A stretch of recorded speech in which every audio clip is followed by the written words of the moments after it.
નમસ્કાર, હું પર્યાવરણ સંવેદનશીલ ઝોનના ટોપિક પર એક વિડીયો લઈને આપની સમક્ષ હાજર થાઉં છું. આપ સૌને વિનંતી કે વિડીયોને અંત સુધી જોજો, મારી ચેનલને શેર કરજો, લાઇક કરજો અને જરૂરથી સબસ્ક્રાઇબ કરજો, જેથી કરીને આવા નવા વિડીયો જ્યારે હું પોસ્ટ કરું તો આપ સુધી એ માહિતી પહોંચે. આપ જેમ જોઈ શકો છો, વાંચી શકો છો તે રીતે આ રીતે 4-5 બાબત પર આ વિડીયો બનાવ્યો છે. પર્યાવરણ સંવેદનશીલ વિસ્તાર અથવા ઇંગ્લિશમાં ઇકો સેન્સિટિવ ઝોન બાબત પર આ વિડીયો છે. આ નકશામાં એ વિસ્તારો ભારતમાં ક્યાં ક્યાં આવેલા છે તે દર્શાવેલા છે.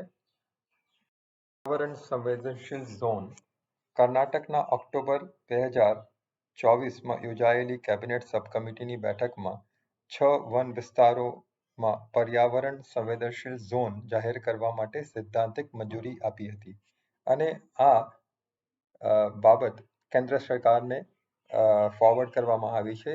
કેન્દ્ર સરકાર માન્યતા આપશે તો આ 6 વિસ્તારને પર્યાવરણ સંવેદનશીલ ઝોન જાહેર કરવામાં આવશે.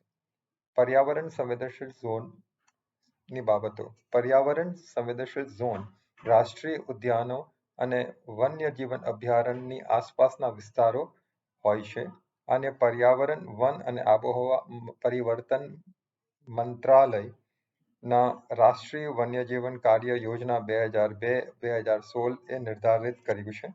રાજ્ય સરકારોએ પર્યાવરણીય સંરક્ષણ અધિનિયમ 1986 હેઠળ રાષ્ટ્રીય ઉદ્યાનો અને વન્યજીવન અભયારણ્યની સીમાઓની 10 કિલોમીટરની અંદર આવતી જમીનને સંવેદનશીલ ઝોન તરીકે જાહેર કરવી જોઈએ.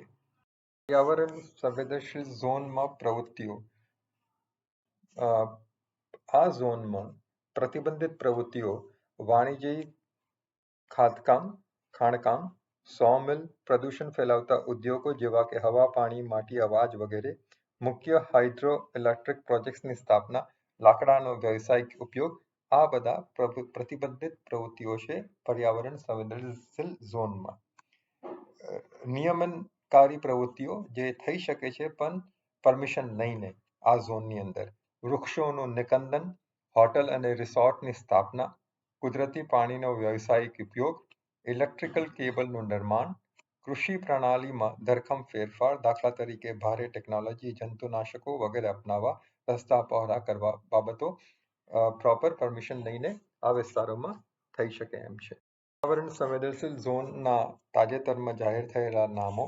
6 વન વિસ્તારોમાં પર્યાવરણ સંવેદનશીલ ઝોન જાહેર કરવા માટે સૈદ્ધાંતિક મંજૂરી આપી હતી કર્ણાટક સરકારની કેબિનેટે, જેમાં કપટગુડા, બુક્કાપટ્ટનમ, કામસંદ્રા, નાગરહોલ, કાવેરી વન્યજીવન અભયારણ્ય અને દાંડેલી વન્યજીવન અભયારણ્યનો સેન્સિટિવ ઝોનમાં સમાવેશ થાય છે.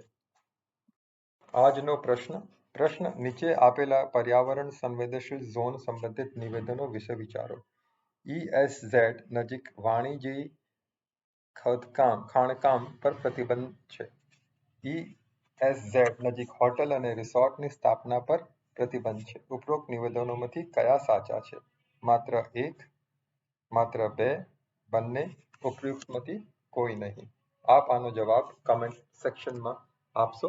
ફરીથી આપ સૌને હાથ જોડીને વિનંતી કરું કે મારી ચેનલને શેર કરો, મારી ચેનલને લાઇક કરો અને મારી ચેનલને સબસ્ક્રાઇબ કરો. આભાર.